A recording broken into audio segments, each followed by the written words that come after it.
आपको लगता है भारत कभी हिंदू राष्ट्र बन जाएगा? आप चाहते हैं भारत हिंदू राष्ट्र बने? आपके हिंदू राष्ट्र की परिकल्पना क्या है? वहां मुस्लिम, सिख, ईसाई रहेंगे? जहर फैलाती है, ऐसे लोग निकम्मे हैं, भारत में रहने ही नहीं चाहिए। अबे साले। तभी धीरेन्द्र शास्त्री जी, आप कई बाबाओं की मैं बात करूं, कुछ आजकल उसमें से जेल में भी हैं, इसलिए भी कई बार ये प्रश्न उठने लगता है कि कौन ऑथेंटिक है, कौन नहीं है, कौन झूठ बोल रहा है, कौन सच बोल रहा है। हम ऐसा काम करेंगे, झंडा गाड़ेंगे कि सनातन की बुलंदी की जय जयकार कोने कोने में होगी। लेकिन धीरेन्द्र जी, बहुत सारे लोग ये भी पूछेंगे, जैसे आप कह रहे हैं कि सनातन में ताकत है और आप जो है ईस्ट से बात करते हैं, लोगों का उपचार करते हैं। दूसरे धर्म के लोग कहेंगे वो भी अपने ईस्ट से बात करते हैं, पादरी भी हो सकता है अपने ईस्ट से बात करते होंगे, कोई कान में फूकने वाला भी अपने ईस्ट से बात करता होगा। उनकी शक्तियां कम है क्या? ये बड़ी अच्छी बात कही है। तो दोस्तों, फाइनली वीडियो के क्लिप देखकर आप समझ गए होंगे कि आज की वीडियो किस टॉपिक पे होने वाली है। लेकिन उससे पहले मैं आपको यह बता दूं कि आज की इस वीडियो में इस पत्रकार ने इस धीरेन्द्र शास्त्री से कुछ ऐसे क्वेश्चन किया जिससे कि इस धीरेन्द्र शास्त्री के आंसर देना पूरी तरह से भारी पड़ गया। तो इस वीडियो को शुरू से लेकर एंड तक जरूर देखो और अपने कमेंट में जरूर बताएं। क्या आपके पास वाकई कुछ शक्तियां हैं? वाकई आपके पास शक्तियां हैं, या जो आप पर आरोप लग रहा है आप अंधविश्वास फैला रहे हैं, एक्टर्स लेकर आते हैं, ऐसा कुछ है?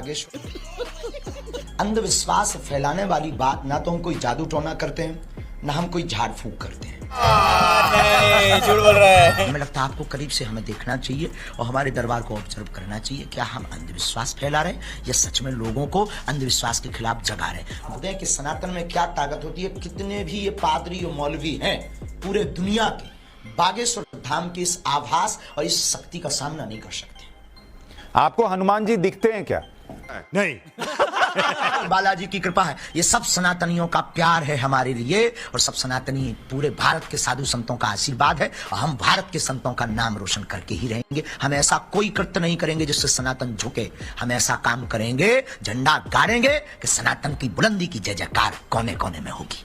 लेकिन धीरेन्द्र जी, बहुत सारे लोग ये भी पूछेंगे, जैसे आप कह रहे हैं कि सनातन में ताकत है और आप जो है ईस्ट से बात करते हैं, लोगों का उपचार करते हैं। दूसरे धर्म के लोग कहेंगे वो भी अपने ईस्ट से बात करते हैं, पादरी भी हो सकता है अपने ईस्ट से बात करते होंगे, कोई कान में फूकने वाला भी अपने ईस्ट से बात करता होगा। उनकी शक्तियां कम है क्या? ये बड़ी अच्छी बात कही है। हमारे यहाँ 3 पीढ़ियों से दरबार लग रहा। हमारे दादा गुरु जी भी लगाते थे, उसके पूर्व में भी एक संत हुए वो भी लगाते थे, तीसरी पीढ़ी में हम भी। हमने कभी कोई दावा नहीं किया हम कोई ईश्वर हैं, या हम कोई चमत्कार करते हैं, या हम कोई मिरेकल करते हैं। पर धीरेन्द्र शास्त्री जी, आप कह रहे हैं आपके पास कुछ विशेष पावर्स नहीं है, आप कोई चमत्कार नहीं करते, लेकिन आप अपने ईस्ट से या हनुमान जी से जब कुछ कहते हैं तो वो कर देते हैं। ये तो सबके साथ नहीं होता। मैं धंधा बंद करवाएगा क्या? मैं तो हनुमान जी को देख नहीं सकता, उनसे बात नहीं कर सकता। हाँ, अंतरात्मा से प्रार्थना कर सकता हूँ, मेरे पास ये पावर नहीं है। कहने में और प्रार्थना में दोनों में अंतर है। कहना ऑर्डर हो गया, प्रार्थना स्थिति हो गया। तो आपको प्रत्येक भक्त को अनिवार्यता है।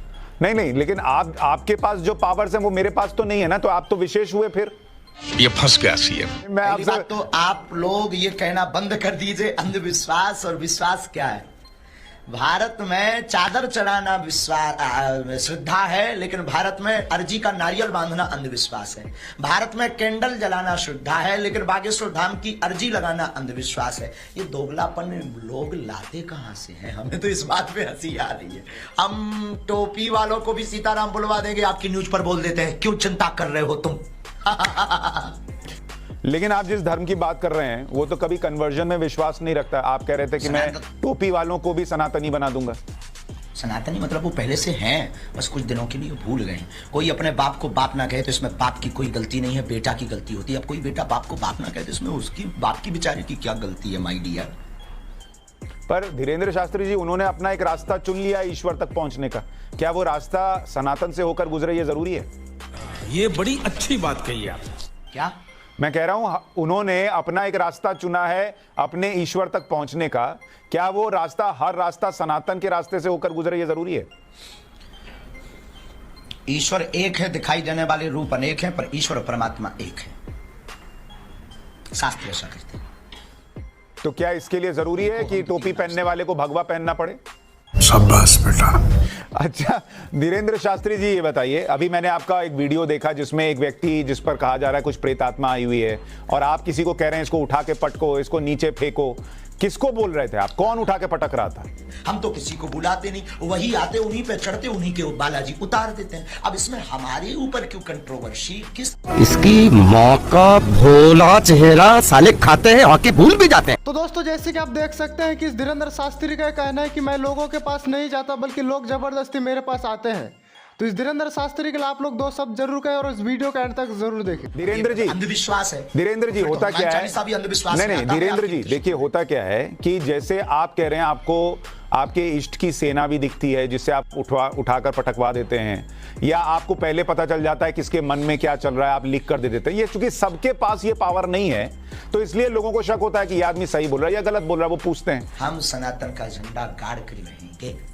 धीरेन्द्र शास्त्री जी, आप कह रहे हैं सनातन में बहुत शक्ति है। क्या आपके सनातन में ये शक्ति है कि मैं तो आपसे मिला नहीं, आपसे पहली बार मेरी बातचीत हो रही है, आप मुझे जानते नहीं होंगे, क्या आपके इष्ट आपको बता सकते हैं मेरा नाम क्या है? अरे बाप रे, ये तो धोती खोल रहा है। कि क्या इसका मतलब आपका एक दायरा है कि कितनी दूर पर कोई व्यक्ति हो, आपके आसपास हो, तभी उसके बारे में आप जान सकते हैं? आप भारत के कोई भी मिशनरियों को, कोई भी पादरियों को ले आइए, टिकेगा नहीं। हम गीला करके भेजेंगे, हमें अपने इष्ट पर भरोसा है। आप क्यों चिंता? और रही इनकी बात, हम भागने वाले भगोड़ा नहीं आए, हम रियल हिंदू हूँ, हम हिंदू शेर हैं। तो अरमाई जंगल में गई रही या कि शेरे तोहरा घरे आई रहे? ये दावा करते हो कि हम तुम्हारा कैंसर ठीक कर देंगे। हम तो अपने इष्ट से प्रार्थना वर करते हैं, हम किसी को बुलाते हो। अब कोई आ जाता है तो हम क्या करें श्रीमान जी? तो एक बात बताइए, आपके इष्ट आपके कहने पर किसी का इलाज कर देते हैं, उसी व्यक्ति के खुद के उन इष्ट से कहने पर इलाज क्यों नहीं करते? क्या पूछ लिया इसने ये? जो लोगों को बुद्धू बना रहे थे, हमने उनकी दुकानें बंद करवा दी है बागेश्वर बालाजी के नाम से। अच्छा धीरेन्द्र जी, क्या आपको लोगों का ही आपके इष्ट भविष्य बताते हैं या देश का भी बताते हैं? भारत का भविष्य कैसा है? हमको नहीं पता। आपको लगता है भारत कभी हिंदू राष्ट्र बन जाएगा? आप चाहते हैं भारत हिंदू राष्ट्र बने? हिंदू राष्ट्र है, बस घोषणा की आवश्यकता है, इसीलिए तो हम लगे, हम हिंदू राष्ट्र बनवा करके रहेंगे। हमें पता है हम ना भी बना पाए पर क्रांति तो जगा कर रहेंगे। आपके हिंदू राष्ट्र की परिकल्पना क्या है? वहां मुस्लिम, सिख, ईसाई रहेंगे? जहर फैलाती है, ऐसे लोग निकम्मे हैं, भारत में रहने नहीं चाहिए। अबे साले, तभी मेरा राम राज्य, रामचरितमानस का आधार। तो बिहार के शिक्षा मंत्री तो कह रहे रामचरितमानस नफरत फैलाने वाला ग्रंथ है। शाबाश। धीरेन्द्र शास्त्री जी, आप कई बाबाओं की मैं बात करूं, कुछ आजकल उसमें से जेल में भी हैं, इसलिए भी कई बार ये प्रश्न उठने लगता है कि कौन ऑथेंटिक है, कौन नहीं है, कौन झूठ बोल रहा है, कौन सच बोल रहा है। अगर कोई षड्यंत्र के साथ फंसावे तो ये देश का और सनातनियों का दुर्भाग्य है। लेकिन धीरेन्द्र शास्त्री जी, आम आदमी कैसे समझे कौन धीरेन्द्र शास्त्री है और कौन जो है वो गलत है? और उसके लिए आपके आश्रम आना पड़ेगा। तो दोस्तों जब इस पत्रकार ने इस धीरेन्द्र शास्त्री से पूछा कि तुम जो लोगों को मूर्ख बनाते हो ये चमत्कार है या फिर ढोंग है, फिर इस धीरेन्द्र शास्त्री की बोलती बंद हो गई। तो इस धीरेन्द्र शास्त्री के लिए आप लोग कुछ जरूर कहें और अपना कमेंट में जरूर बताएं। और इस वीडियो को देखने के लिए आपका दिल से धन्यवाद और जल्दी मिलता है नेक्स्ट वीडियो में। तब तक के लिए अपना ख्याल रखें। Bye bye.